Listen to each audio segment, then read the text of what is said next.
The Samsung Galaxy S23 Ultra is here, and it looks a lot like the S22 Ultra. And the question that a lot of you guys have been asking is that, is it worth upgrading from the S22 Ultra to the S23 Ultra? And the simple answer is no. Thanks for watching, guys. This is, dude, I think they were after a bit more of a detailed comparison. I mean, that is kind of your job.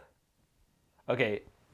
Fair enough. SuperSaf's got a point. You want to see a detailed SuperSaf style comparison, including camera samples? Well, I got you guys. That's what I'm here for. Let's break down all of the key differences, and then we can answer the question properly. So we're going to start off with the build and design. Now, guys, as you can see, they look pretty much exactly the same, especially if you've got the Phantom Black version side by side. You probably won't be able to tell them apart. Now, that's not necessarily a bad thing because the S22 Ultra does have a really nice design, but personally speaking, the S21 Ultra is still my favorite design from Samsung of recent times. But anyway, there are some subtle differences. Firstly, we've got a newly designed curvature, which gives you more of a flat area. So although the sides of the S23 Ultra are slightly curved, they're not as curved as the S22 Ultra. Gives it more of a boxy design, which I do like. And also the camera rings are now slightly larger. So if you do have a case for the S22 Ultra and you want to save a bit of money and not get one when you upgrade to the S23 Ultra, if you upgrade to the S23 Ultra, then unfortunately that case is not going to exactly fit. That aside, size-wise, they are almost the same. However, the S23 Ultra does weigh a few grams more. We've got an Armor aluminium frame on both of these, so that's exactly the same. However, we do have the new Gorilla Glass Victus 2 on the S23 Ultra. Now, apparently, this is supposed to improve drop performance on rough surfaces like concrete. I'm not going to be testing this, guys. This is brand new, but I'm sure somebody else will be. But I think more importantly, the S23 Ultra is now using 22% recycled glass. And just generally, it's using more recycled components, double the amount of components, 12 versus 6 on the S22 Ultra. Right, now for the colors. So the S22 Ultra is available in a Phantom Black, a Phantom White, this green, as well as a burgundy. The S23 Ultra is also available in a Phantom Black, but we now have a cream, a green, as well as lavender. Now, when the S22 Ultra initially released, there was some exclusive colors available from Samsung.com as well, so 4 additional colors. As far as I can see, you can't get those directly from Samsung anymore anyway. Of course, if you were to pick this up secondhand, you might be able to get those colors. The S23 Ultra, currently you will be able to buy this with the exclusive colors from Samsung. So we've got a graphite, a sky blue, a lime, as well as a red. Now, just a quick reminder, if you are thinking of getting the S23 Ultra from Samsung.com, then you can use my affiliate link down in the description below, and that will give you up to $150 of instant Samsung credit. We still have an IP68 water and dust resistant rating across both of these, so that's exactly the same. So yeah, they look pretty much exactly the same from the back, and guess what? From the front, they also look pretty much exactly the same. So we've got small bezels with that Infinity O cutout. Once again, the curves on the sides of the S23 Ultra are not as much as the S22 Ultra. And both have dynamic AMOLED 2X displays with a Quad HD Plus resolution, a refresh rate of up to 120 Hz, and a peak brightness of up to 1750 nits. So does that mean that they are exactly the same? No, there is some slight differences. The S23 Ultra is now using LTPO 3.0 technology.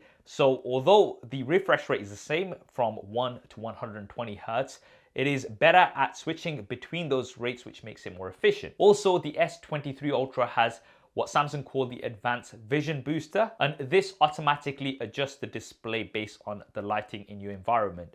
Right, so when you're using these side by side, honestly speaking, you're going to struggle to tell the difference. They are pretty much exactly the same. The S22 Ultra, of course, still has an amazing display, so it's not necessarily a bad thing. However, in the background, the S23 Ultra will be more efficient, which we'll talk about a little bit later. And we've got exactly the same in-display ultrasonic fingerprint scanner. This is the Qualcomm 3D Sonic Sensor Gen 2, and it works great on the S23 Ultra. I don't really think it needed an improvement as such, but it is exactly the same. Now let's move on to the cameras. I'm not going to bring SuperSaf in, but just to quickly remind you that if you are enjoying this video, you want to see more like it, then maybe do consider subscribing and hitting that bell icon. I'm currently working on a comparison between the S21 Ultra versus the S23 Ultra, so you don't want to miss that. Right, so cameras. We have pretty much exactly the same setup. So we have a selfie camera, we have an ultra-wide camera, a primary camera, a 3x telephoto camera, as well as a 10x periscope zoom camera. Let's initially talk about what is the same. So in terms of the hardware, the ultra-wide camera, as far as I can see, is exactly the same. It's still really good. The S22 Ultra was one of my favorite ultra-wide cameras of 2022. And as far as I can see, in good lighting, both of them are pretty much exactly the same. However, when it comes to low light, then the S23 Ultra is better. Now, although we've got the same hardware, we do have a new ISP, image signal processor, which is part of the new chip. We'll talk about that a little bit later. When it comes to zoom, the 3x zoom as well as the 10x zoom, pretty much exactly the same.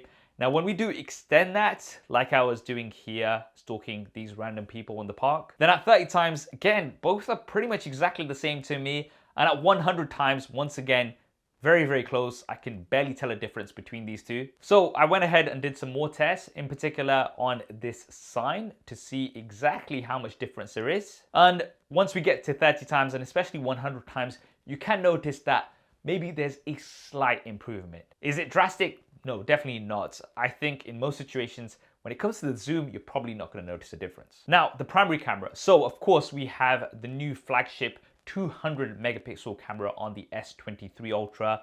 And I mean, it's better, but it's not drastically better because the S22 Ultra already has a really good camera. So in good lighting, honestly, again, it was very difficult to tell them apart. Even with dynamic range, the S22 Ultra still has excellent dynamic range. Now, a couple of areas where I did notice an improvement. Firstly, in low light, the S23 Ultra does have better low light images. In this example, you can clearly see more detail in the bricks of the S23 Ultra compared to the image from the S22 Ultra. And in this example, this is indoor low light. Once again, the S23 Ultra does give you an overall sharper result. And if you do want to shoot at the full resolution, the S22 Ultra does have a detail enhancer at 108 megapixels. The S23 Ultra doesn't actually have this option. I think it does detail enhancing anyway. And of course, because of that high resolution, you do get lots of detail, especially when you go in 100%, as you can see. Now for the selfie cameras, we have 40 megapixels versus 12 megapixels. But honestly, this doesn't mean anything when it comes to the size of megapixels, because on the S22 Ultra, by default, you will be shooting at around 10 megapixels because it's going to be using pixel binning, combining 4 pixels into one. And again, it was very difficult to tell them apart. Very, very similar results when it came to the front-facing camera. Even with tricky dynamic range situations, I found them to be very, very similar. So for photos, you might be thinking, okay, there's really not many improvements. Yes, there are some improvements, but not massive. However, there do seem to be some big improvements for video. So in good lighting, I think both actually take excellent video. However, the S23 Ultra has improved for low light video, as you can see from these examples here. But aside from that, you have 3 main improvements on the S23 Ultra for video. Firstly, 8K has been improved. So traditionally, Samsung devices can shoot 8K, but it's at 24 frames a second, so it's not consistent with the other cameras. And it also just uses the middle part of the sensor, so it crops in quite heavily. The S23 Ultra no longer crops in so much, and you can shoot at 8K 30 frames a second, and you actually get really nice, sharp results. The other improvement is when it comes to portrait video. So the S22 Ultra, although it can do portrait video, it is at 1080p. The S23 Ultra can do this at 4K, and you do get sharper results. However, as you can see from this example, my jacket does have a bit of a blue tint on the S23 Ultra. I think the S22 Ultra is representing those blacks better. Now, this is something that I also noticed with my camera comparison of the S23 Ultra versus the iPhone 14 Pro Max. I think Samsung, in boosting the shadows and vibrancy, is kind of taking away from those true blacks. However, I do think this can be improved easily with a software update. Now, the third area of improvement is when it comes to stabilization. So we've had super steady on Samsung devices for a long time, but it hadn't really changed for quite a few years. It was still at 1080p. The S23 Ultra now has super steady at Quad HD. And as you can see from this example, you're getting nice stable footage and it's a lot sharper. So some nice improvements overall for video on the S23 Ultra. Not saying that the S22 Ultra is bad, it still has great cameras and it still holds up. Now, one new feature on the S23 Ultra is also astrophoto. So if you do want to take astrophotography, then you can do that. I've not been able to test that out. I am in the UK. It's usually cloudy here. You do need clear skies for astrophotography. You also need to go away from city lights. So you need to go in the middle of nowhere, and you need to take a tripod with you. I've not had a chance to do that. I'm sure some of you who are very interested in that will find specific videos for that, but I do think that's going to be a small number of people. Right, now I talked about the new ISP image signal processor. That is thanks to the new chipset, the Snapdragon 8 Gen 2 for Galaxy. Finally we have one consistent chipset in all regions. Traditionally, Samsung devices have had a Snapdragon chipset for certain regions, and in others they've had an Exynos chipset. So the S22 Ultra had either the 8 Gen 1 or the Exynos 2200. This results in inconsistencies, and it's been a talking point for many years. So it's great news that Samsung has now gone just for the 8 Gen 2, which is an amazing chip. And the 8 Gen 2 brings lots of improvements, 36% improvement in terms of CPU performance, and up to 41% in terms of GPU performance. In addition to that, we have LPDDR5 plus RAM and UFS 4.0 storage, which has around double the read and write speeds, and it's also a lot more efficient. So for performance, as expected, you're gonna have much better performance on the S23 Ultra overall when it comes to gaming as well. And it's also gonna last you that much longer compared to the S22 Ultra. But I think more importantly, you've heard a bit of a trend, and that is efficiency. So we have the LTPO 3.0 display, we have the new chipset, we have the new UFS 4.0 storage. All of that combined gives the S23 Ultra better battery life compared to the S22 Ultra, even though we have the same size battery. Now, in my experience, roughly speaking, you're going to be getting around 20% better battery life on the S23 Ultra. The S22 Ultra, it's decent, it's not the best battery life out there, but the S23 Ultra has had a big improvement. For charging, things remain unchanged, so we do have up to 45 watts of charging, which will give you around 50% in 20 minutes, 15 watts of wireless charging, and you also have reverse wireless charging, Samsung's power share, so you can charge things like your earbuds behind both of these devices. Now, I have to keep saying this because a lot of people still keep asking me, no, unfortunately, you do not get a charger included out of the box on either of these.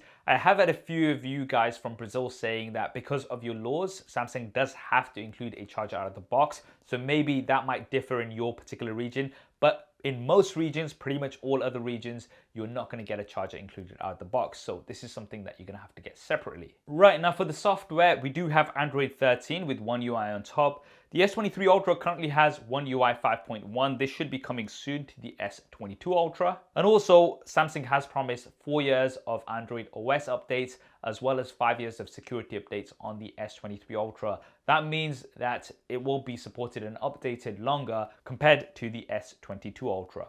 Right, now let's talk about the S Pen. So both devices do have the S Pen enclosed, and it's still the same. It has 2.8 milliseconds of latency, which is still some of the best out there. You've got handwriting recognition, and Samsung has been talking about integration in more Google apps. I believe this hopefully should still be coming to the S22 Ultra as well. We've got Bluetooth 5.3 on the S23 Ultra versus Bluetooth 5.2. Apparently, Bluetooth 5.3 is supposed to be more stable. And we do have stereo speakers on both devices, one in the earpiece, one bottom firing. However, the S23 Ultra does sound better. My friend Thunder E from Board at Work has done a detailed speaker test of the S23 Ultra, so I'll leave that video linked down in the description below if you're really into that. Right, storage and pricing. So the S23 Ultra does start with double the storage, 256, compared to the S22 Ultra, which started at 128 gigabytes. And both of them do go up to 1 terabyte.